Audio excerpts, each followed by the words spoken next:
இந்த வீடியோவில் 2025ல் cataract surgery சம்மந்தப்பட்ட புது டெக்னாலஜிஸ் அண்ட் அட்வான்ஸ்மெண்ட்ஸ் பற்றி பேசலாங்க. ஐம் டாக்டர் ஆதித்யா வர்மன், கண் doctor, ophthalmologist, cataract and refractive surgeon from Uma eye clinic, Chennai. So cataract சர்ஜரினா என்னென்னு உங்களுக்கு ஆல்ரெடி எல்லாருக்கும் தெரிஞ்சிருக்கும். என்னோட ப்ரீவியஸ் வீடியோஸை நீங்கள் பார்த்தீங்கன்னா கேட்ராக்ட்னா என்னென்னு அந்த பேசிக்கான அண்டர்ஸ்டாண்டிங் இப்போ உங்களுக்கு இருக்குங்க. கேட்ராக்ட் என்னென்னா, நம்ம வயசாக கண்ணுக்கு உள்ளே இருக்கிற லென்ஸ் வந்து ஒபேக், இந்த கிளாரிட்டி கம்மி ஆயிடுச்சுன்னா அதுக்கு தான் பேர் கேட்ராக்ட். யூஸ்வலாக கேட்ராக்ட் வரதுக்கு வந்து ஒரு 60 to 70 ஏஜ் குரூப்பில் எல்லாருக்கும் வந்துடும்.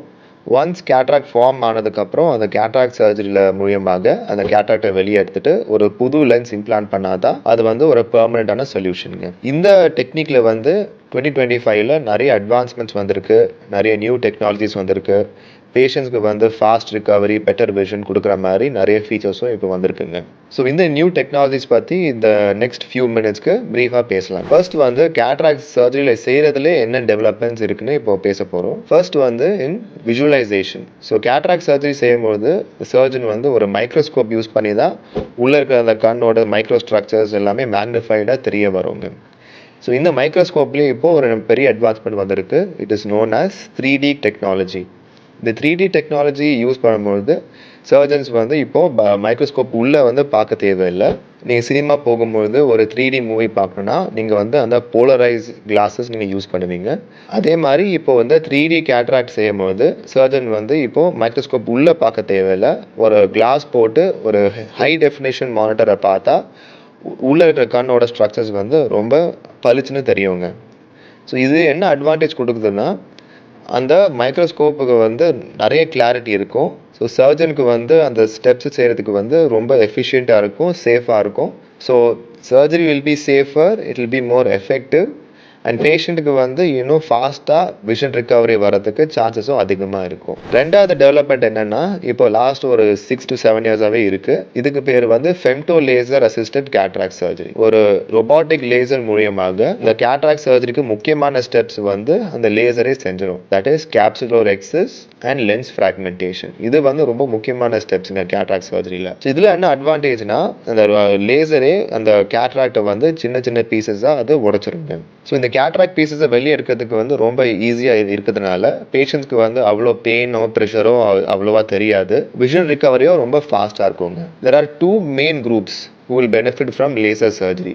ஃபர்ஸ்ட் வந்து ரொம்ப அட்வான்ஸான கேட்ராக்ட் இருக்கிற பேஷண்ட்ஸ். அது ஏன்னா அட்வான்ஸான கேட்ராக்ட்ஸ் வந்து ட்ரெடிஷ்னல் சர்ஜரி பண்ணுறதுக்கு வந்து சில வாட்டி ரொம்ப கஷ்டமாக இருக்கலாம். அது ஏன்னா அந்த மேனுவலாகவே அந்த அட்வான்ஸ்டான கேட்ராக்டை பீஸாக உடைக்கிறதுக்கு ரொம்ப கஷ்டமாக இருக்கும். ஸோ இந்த ஸ்டெப்பு வந்து லேசர் செஞ்சதுன்னா சர்ஜனுக்கு வந்து ரொம்ப ஈஸியாக இருக்கும்.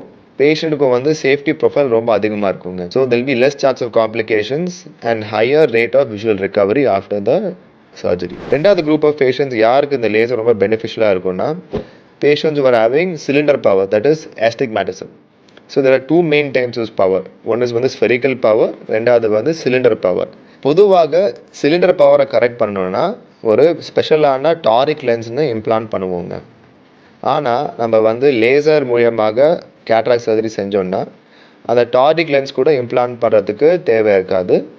அந்த லேசரே 2 கட்டு செய்யும். ஸோ அந்த ஃபெம்டோ லேசர் கட்னாலேயே அந்த சிலிண்டர் பவர் நியூட்ரலைஸ் ஆகிடுங்க. ஸோ பேஷண்ட்ஸ் வந்து கிளாஸ் எல்லாமே அவங்களுக்கு distance, near and intermediate vision எல்லாமே கிடைக்கலாம். This is the advantage of doing the laser cataract surgery. Now we will move on to the lens options. 2025ல இப்போதைக்கு நிறைய லென்ஸ் ஆப்ஷன்ஸ் இருக்கும். இப்போ எல்லாமே இப்போ பார்த்தா இந்த வீடியோ ரொம்ப லாங் ஆகிடும். ஸோ இந்த மெயின் ஆப்ஷன்ஸ் பற்றி இப்போது பேசலாங்க. The most basic option is known as the monofocal lens. Monofocal lens நம்ம கண்ணில் இம்ப்ளான்ட் பண்ணால் பேஷண்ட்ஸ்க்கு வந்து டிஸ்டன்ஸ் விஷன் நல்லா கிளியராக இருக்கும்.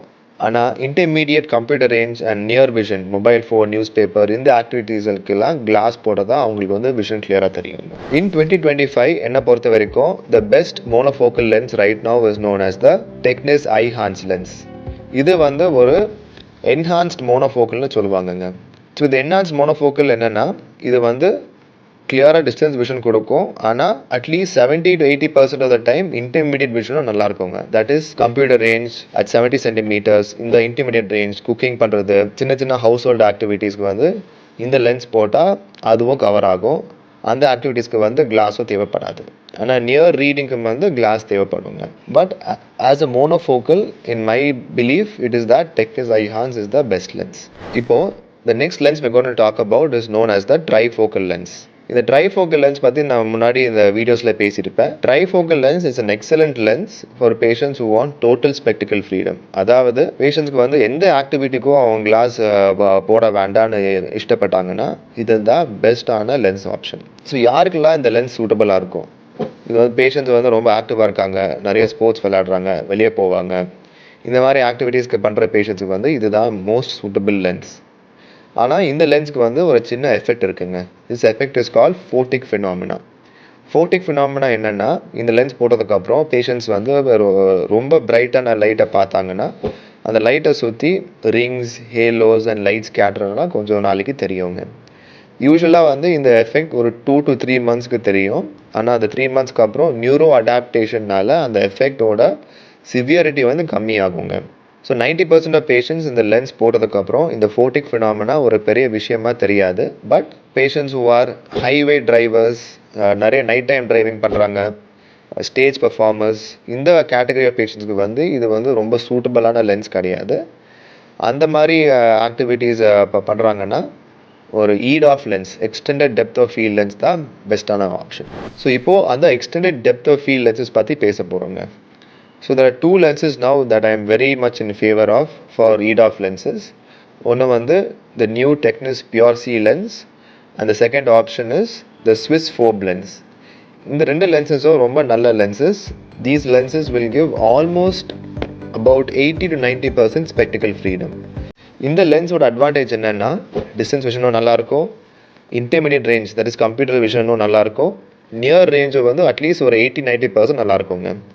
ரொம்ப பொடி எழுத்து, ரொம்ப சின்ன எழுத்து மட்டும் ஒரு கிளாஸ் போடுற மாதிரி ஒரு ஸ்டேஜ் வரலாம். ஆனால் இந்த லென்சஸ்க்கு வந்து அந்த ஃபோட்டிக் ஃபினாமினா, கிளேர், ஹேலோஸ், லைட் ஸ்கேட்டரிங் எஃபெக்டே இருக்காது. அண்ட் இப்போது பேஷண்ட்ஸ் வந்து 2 கணக்கும் அந்த லென்ஸ் போட்டால் அந்த பொடி எழுத்தும் சில வாட்டி அவங்களுக்கு நல்லாவே தெரியலாங்க. இப்போது இந்த EDOF லென்சஸ் தான் இப்போ ரொம்ப பாப்புலராக ஆகிட்டு இருக்கு. அது ஏன்னா இந்த ரிங்ஸ் இல்லாமல் இருக்கும்போது பேஷண்ட்ஸ் வந்து ரொம்ப சாட்டிஸ்ஃபைடாக இருக்காங்க. வெளியே போகிறாங்க, பிரைட் லைட்டை பார்க்கலாம், ஹைவே டிரைவிங் பண்ணலாம், ஸ்போர்ட்ஸ் விளையாடலாம், மொபைல் ஃபோனும் நம்ம வந்து most of the time glass எல்லாமே பார்க்கலாம். This is one of the most favored lenses today. Now the last category of lenses we are going to see is known as the progressive addition lenses. நீங்கள் வந்து progressive glasses நீங்கள் போட்டிருப்பீங்க. Progressive glasses என்னென்னா, that is ஒரு area of the glass வந்து distance vision correct பண்ணும், இந்த bottom area of the glass வந்து நியர் விஷன், இன்டர்மீடியட் விஷனுக்கும் கரெக்ட் பண்ணுவாங்க. அதே மாதிரி இதே டிசைனில் வந்து இப்போ லென்ஸ்லேயும் வந்திருக்கு. ஸோ இந்த லென்ஸை வந்து கேட்ராக்ட் சர்ஜரியில் இம்ப்ளான்ட் பண்ணோன்னா பேஷண்ட்டுக்கு வந்து டிஸ்டன்ஸ் விஷன் நல்லாயிருக்கும், இன்டர்மீடியட் விஷன் நல்லாயிருக்கும், அண்ட் நியர் விஷனும் நல்லாயிருக்கும். So there will be total spectacle freedom. And the second advantages, இப்போது அந்த ஃபோட்டிக் ஃபினாமினா எஃபெக்ட்டும் இருக்காது. பேஷண்ட்ஸ் வந்து இது மாதிரி பிரைட் லைட்டும் நம்ம பார்த்தா கூட அந்த லைட் ஸ்கேட்டரிங் எஃபெக்ட், ஹேலோஸ், கிளேர், அந்த எஃபெக்ட்டும் இருக்காதுங்க. So this is also a very nice lens. ஆனால் இந்த லென்ஸ்க்கு என்ன டிஸ்அட்வான்டேஜ்னால் சிலிண்டர் பவரை கரெக்ட் பண்ண முடியாதுங்க. இதுக்கு முன்னாடி நான் பேசின லென்சஸ் எல்லாமே சிலிண்டர் பவருக்கும் கரெக்ட் பண்ணுற மாதிரி ஒரு டிசைன் வரும். ஸோ பேஷண்ட்ஸ்க்கு வந்து சிலிண்டர் பவர் இருந்தால் அவங்களுக்கு வந்து இது ஒரு சூட்டபிளான ஆப்ஷன் கிடையாதுங்க.